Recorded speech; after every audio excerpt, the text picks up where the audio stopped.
now this part, let me put some paper down just in case I'm iffy there. There you go.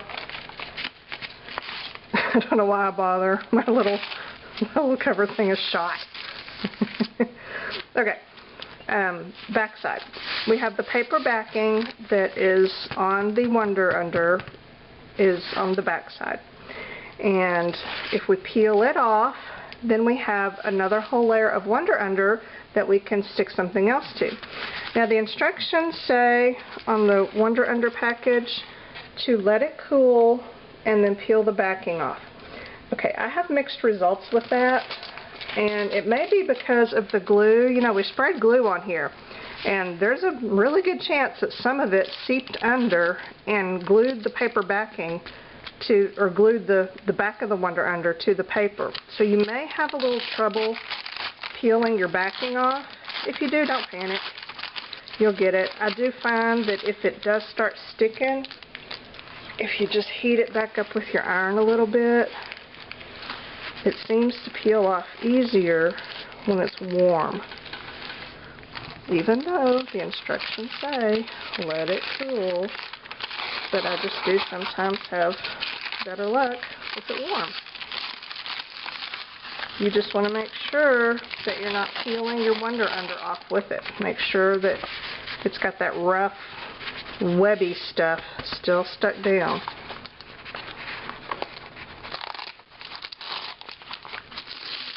I never get it off in one piece. See, there's some glue probably seeped through. That's okay.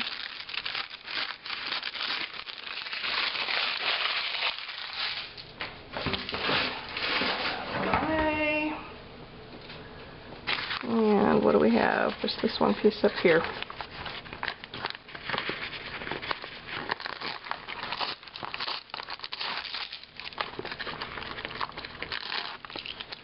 Okay, did I get it all? Yep, I think I did. Now we have options. Sometimes this looks really cool, and I like it just like it is. Sometimes not so much. This is one of those not so much cases. I can cut a piece of fabric. We can put fabric backing on it. I can cut a whole nother piece of paper, put paper on it. We can do a whole nother collage just like we did here. You can do it on the back. You know, you've got, it's like a whole nother area to work with. So let's do, I have some strips of paper.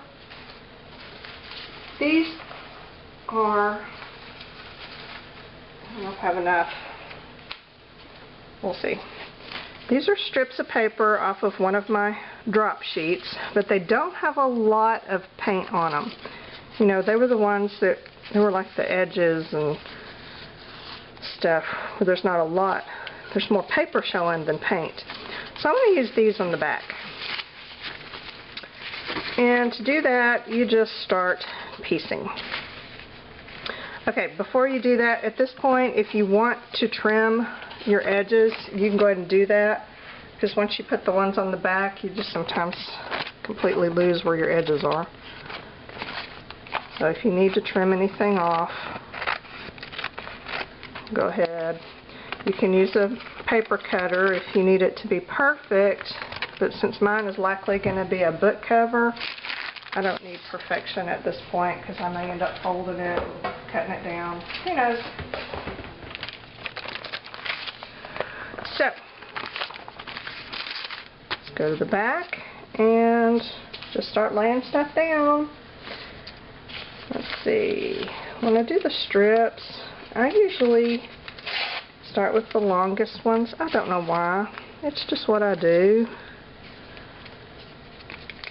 There's really no reason for it.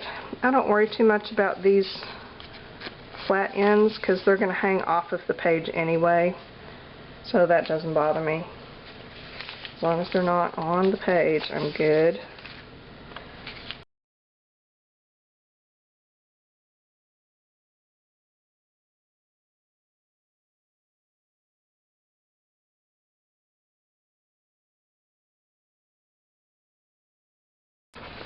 You always end up needing a lot more scraps than you think you will.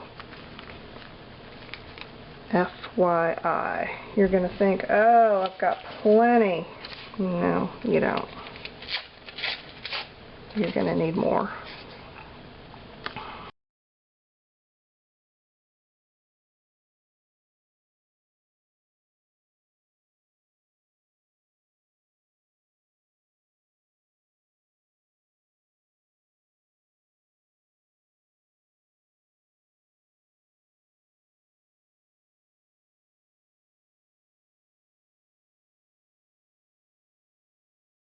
Okay, once you get them all fused down like you want them, then you're going to want to go over the whole thing good.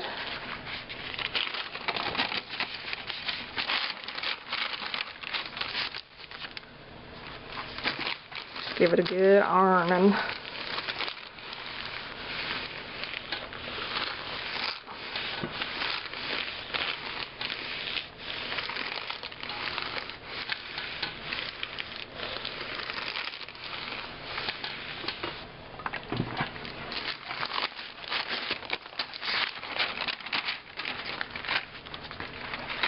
And it's hot. Careful. Alrighty. Now I'm going to trim my edges.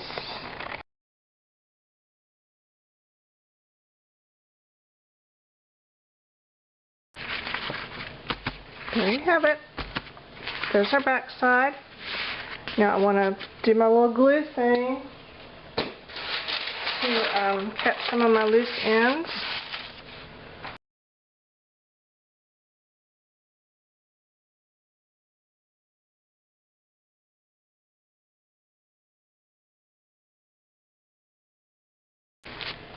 Alright. Now, oh my gosh, I really, really love that. Ooh, I think that's going to be the front and that'll be the back. I don't know. It could go either way because I like both of them. Okay, now I'll give it a final pressing. Even though my glue is not dry, and it should be, but I'm impatient.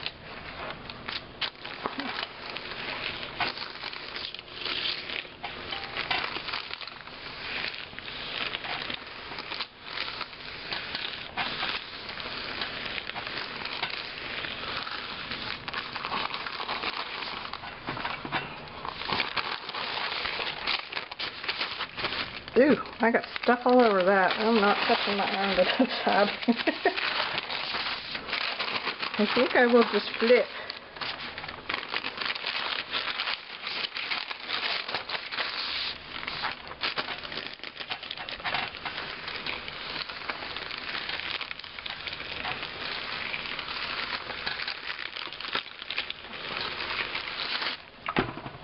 Alright.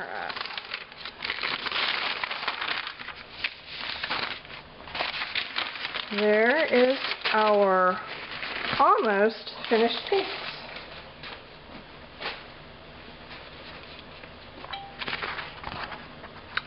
Front side, back side.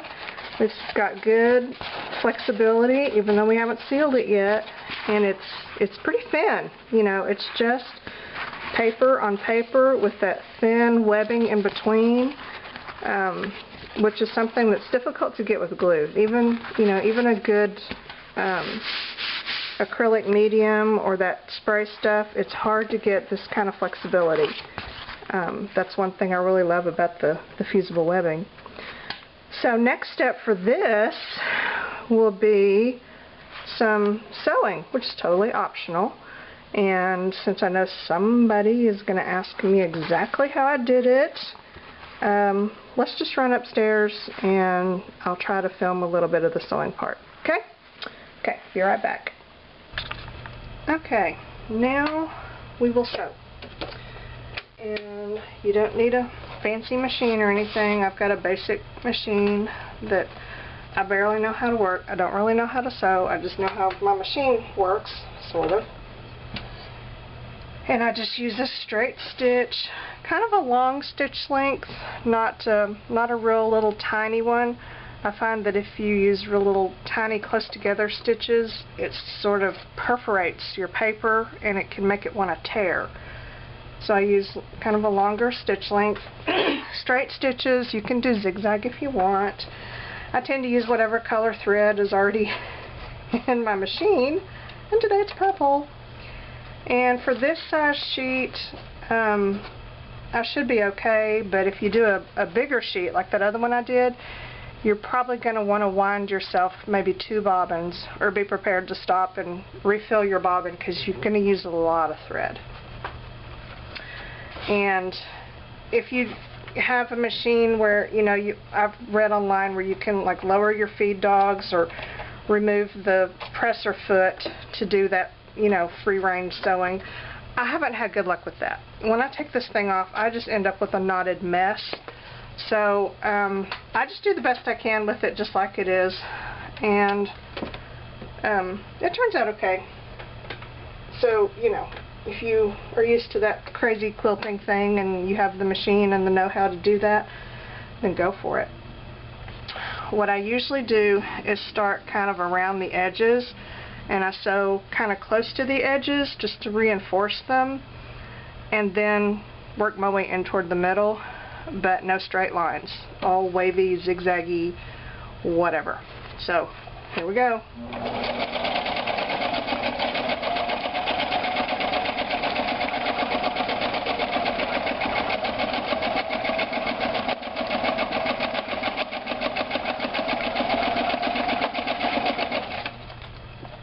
I have to stop and make sure that it's working. Yeah, okay, we're good.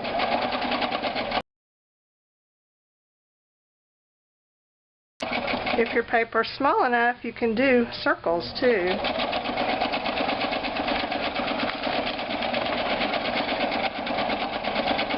That doesn't really work with bigger sheets.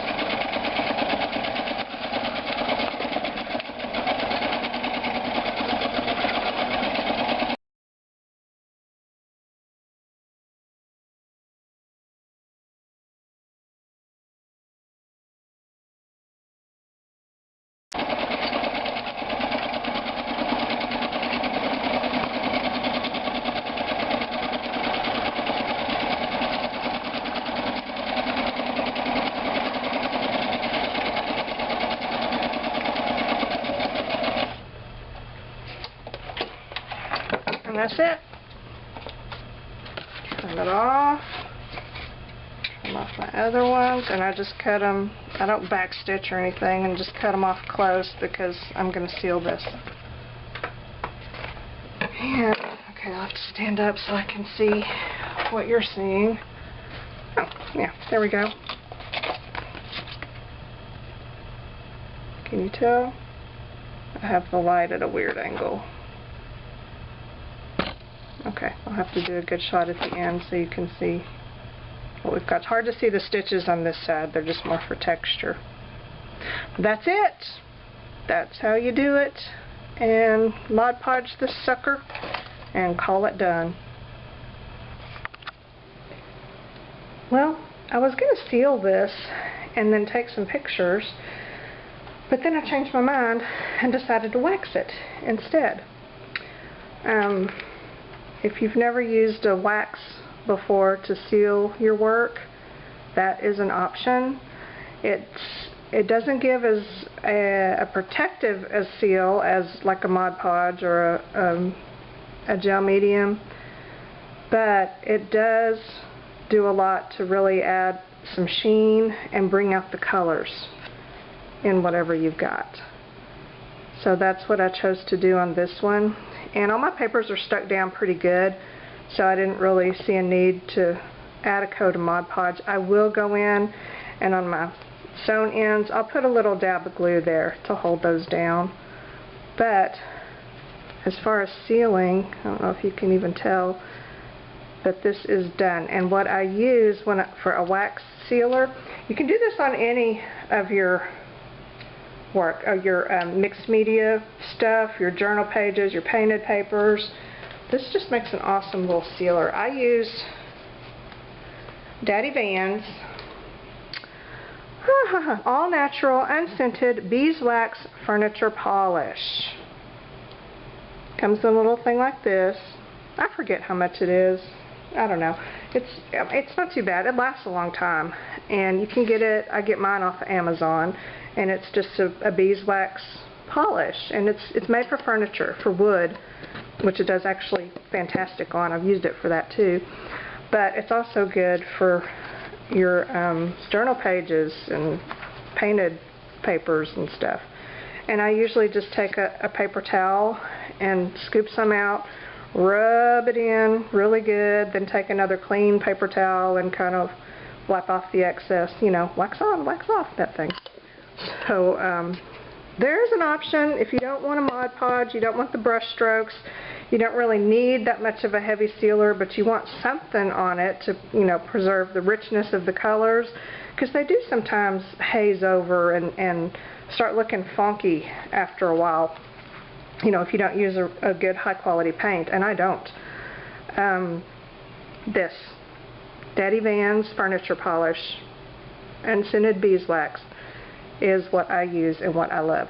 So there is our finished product, which I think is going to be a book cover someday, and I really like this side. I think that's going to be the front for me. So there you go. The end.